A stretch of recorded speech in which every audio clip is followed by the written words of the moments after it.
Fala, gigantes! Bem-vindos a mais um Notícia de Gigantes. É o nosso quadro aqui do Giants Brasil, semanalmente trazendo as notícias do New York Giants para vocês. Vamos começar o vídeo de hoje falando do jogo da semana passada. Mais uma derrota, talvez a derrota mais amarga, mais difícil de se engolir. O New York Giants agora está no fundo do poço da NFC East. Provavelmente vocês, assim como eu e o Eli Manning, ainda estão tendo dificuldades de aceitar a derrota da semana passada como foi. Durante os 3 primeiros quartos do jogo, a gente achou que seria mais do mesmo das 2 primeiras semanas. Depois de jogar um último quarto praticamente perfeito, com 3 touchdowns seguidos, 2 pro Odell Beckham e 1 pro Sterling Shepard, a gente viu o calouro kicker do Philadelphia Eagles acertar um field goal de 61 jardas no último segundo do jogo. 61 jardas. Para vocês terem uma noção da nossa falta de sorte nessa temporada, além da nossa falta de competência, 61 jardas foi o field goal mais longo da história do Philadelphia Eagles.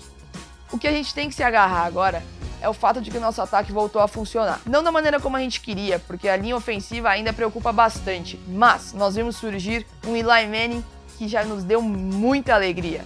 Para tirar um pouco a pressão da linha e do jogo corrido que ainda não existe e deixar a defesa respirar um pouco, o Eli começou a soltar a bola muito rápido e isso deu resultado. Vimos um ataque aéreo bem dinâmico. Ele usou o Brandon Marshall, Sterling Shepard e o Odell. O Odell, por falar nisso, espetacular. É difícil de acreditar às vezes o quanto que o cara é bom.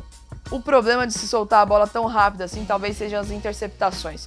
Nesse jogo o Eli teve 2 e ele vai precisar tomar mais cuidado com o seu alvo na hora de tentar se livrar rápido da pressão que vem aí. Outra coisa que chamou muita atenção no jogo foram as 2 comemorações do Odell Beckham Jr. Em uma das suas comemorações, o ato foi claramente um protesto. Odell levantou o punho para cima fazendo o gesto dos Panteras Negras, um movimento racial muito famoso na história dos Estados Unidos. O problema foi o outro. O Odell foi ao chão e pareceu imitar um cachorro andando e fazendo xixi, ou seja, marcando território em pleno campo dos Eagles. Agora para tudo que eu vou dar a minha interpretação dos fatos.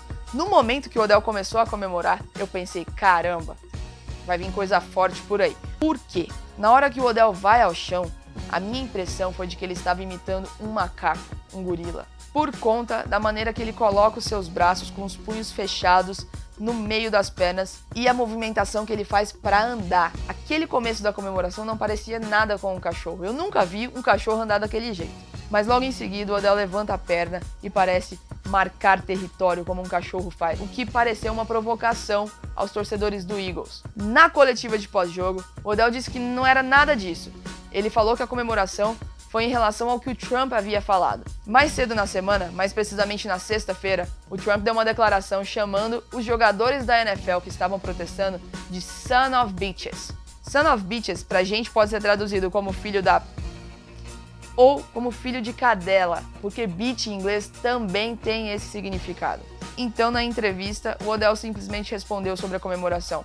Eu sou um cachorro, então eu agi como um cachorro. Fechando o assunto, realmente não sei e talvez a gente nunca saiba se o Odell quis fazer um protesto mais pesado e imitar um macaco e mudou de ideia por qualquer motivo no meio do caminho, ou se ele realmente tentou fazer um cachorro desde o começo e a comemoração não deu muito certo. Fato é que ele foi multado ontem em $12 mil, o que para ele não deve ser muita coisa. O Ben McAdoo foi perguntado em todos os dias da semana como eles estavam cuidando dessa situação da comemoração do Beckham, e a resposta foi sempre a mesma: eles estão cuidando disso internamente. E no meio da semana, o John Mara, nosso chefão, chamou o Odell para uma reunião no escritório dele, depois de ter falado para a imprensa que ele estava bem irritado com a comemoração da nossa estrela. Provavelmente essa irritação toda foi pelo fato de ter chamado mais atenção para o New York Giants, que já não está numa situação legal no campeonato. A foto do Odell marcando o território estampou jornais e sites de todas as mídias nova-iorquinas durante a semana. Além do fato da comemoração ter gerado uma flag. Flag essa que o Odell disse ser o único arrependimento dele, a falta que prejudicou um pouco a equipe. Dentro das discussões sobre esse assunto, os jornalistas norte-americanos especularam se o Odell vai receber menos snaps no próximo jogo, menos tempo de jogo. Mas eu duvido muito, dada a situação que o Giants está, a gente precisa dele desesperadamente. E eu duvido muito que o Ben McAdoo ou o John Mara vão expor o Giants a esse risco de jogar sem a principal estrela da equipe. Não acho que essa comemoração seja motivo para todo esse alarde que estão fazendo em cima. Mas o Odell vai ter que aprender uma hora ou outra que ele está em Nova York. E ali a imprensa faz sim muito mais barulho em cima de qualquer coisa.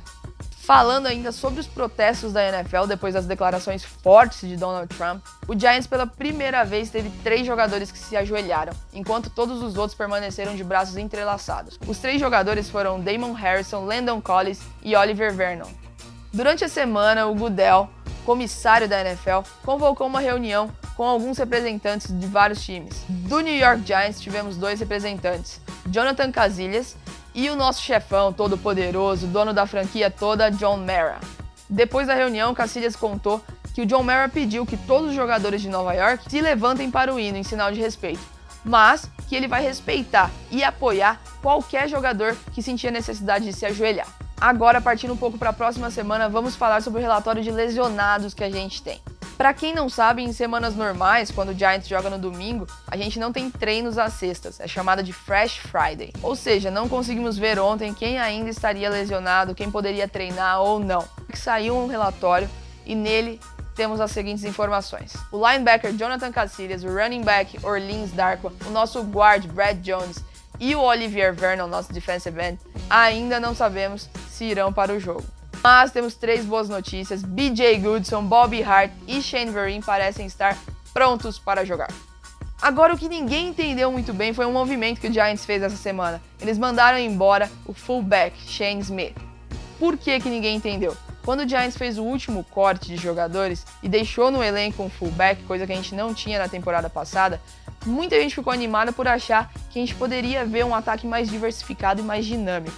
Mas na prática, a gente mal usou o Smith. Ele teve 12 snaps nos 2 primeiros jogos juntos e na terceira semana não foi nem utilizado. E aí, logo depois do corte do Smith, o nosso coordenador ofensivo, Mike Sullivan, disse que ainda há espaço no nosso elenco para um fullback e que ele deve aproveitar outros jogadores, provavelmente algum tight end, na posição.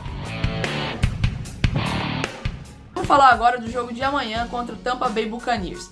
Jogar fora de casa nunca é fácil. Em Tampa é um pouquinho pior. A torcida deles faz barulho, que prejudica exatamente o nosso ataque, a coisa que a gente mais precisa melhorar. Nas últimas 5 vezes que a gente jogou contra os Bucs, a gente saiu com a vitória. Mas o time do Buccaneers não era o que é hoje. O time passou por uma reformulação nas últimas temporadas e agora conta com um ótimo quarterback, um corpo muito forte e explosivo de recebedores, e o Giants vai ter que se cuidar. Por conta disso, alguns confrontos vão ser decisivos ali na hora de decidir quem vai sair com a vitória. O Eli Apple vai ter que fazer o jogo da sua vida, já que Tampa Bay vai ter Mike Evans e Deshaun Jackson para tentar entrar na nossa end zone. Provavelmente o James Winston vai mesclar bastante os 2 recebedores e a gente só tem um Janoris Jenkins, o que significa que o Apple vai ter que cumprir com o seu papel. Da nossa parte do ataque, a gente pode esperar mais ou menos a mesma estratégia do jogo contra o Eagles. Passes rápidos, passes curtos, um dinamismo maior no jogo aéreo, já que a gente não pode confiar no nosso jogo corrido e nem na nossa linha ofensiva. E dessa vez, neste vídeo vai sobrar também para a defesa. Precisamos voltar a defender bem contra o jogo corrido dos nossos oponentes. Na temporada passada, só uma vez a nossa defesa deixou qualquer time correr 120 jardas. Nessa temporada a situação já é bem diferente. Nós estamos com uma média de 153,3 jardas permitidas por jogo. Na primeira semana foram 129 jardas, na segunda 138 e na semana passada 198 contra o Eagles. Outra coisa que agora a gente começa a cobrar da defesa são as interceptações. Ano passado, uma das nossas maiores forças era a nossa capacidade de interceptar as bolas e converter os pontos. Então, quanto a isso, eu só preciso dizer uma coisa. Vem, Landon Collins! Para não faltar a ele, para ele não se sentir excluído de repente, a gente vai falar do Ereck Flowers. O pass rush de Tampa não é lá essas coisas, eles vêm jogando mais ou menos durante essa temporada. Mas eles têm o Noah Spence, que vai alinhar junto com o Ereck Flowers e tentar infernizar o cara. Eu só tenho a dizer, Eli, lança muito rápido essa bola, cara. É isso aí, gigantes, a gente se despede aqui, esperando que o time esteja com a mesma sensação que a gente, que essa vitória de amanhã é obrigação. Nós estamos lá no fundo do poço da nossa divisão, mas isso tem que ser encarado como uma oportunidade de fazer uma temporada brilhante, como a gente já fez outras vezes, eu tenho certeza que vocês se lembram. Nós temos elenco, nós temos talento e nós temos muita história. Essa camisa pesa pra caramba. E caso vocês queiram ler uma análise mais completa e aprofundada do jogo da semana passada, corre lá, giantsbrasil.com.br, tem tudo lá prontinho para vocês. Temos também o relatório de Fantasy dessa semana, então se você ainda não ajeitou o seu time, vai lá dar uma olhada nas nossas dicas e boa semana, bom jogo, bom domingo de futebol. Esperamos que o Giants vença finalmente para que a gente possa começar uma arrancada, talvez a mais surpreendente dessa história, beleza? Go Giants!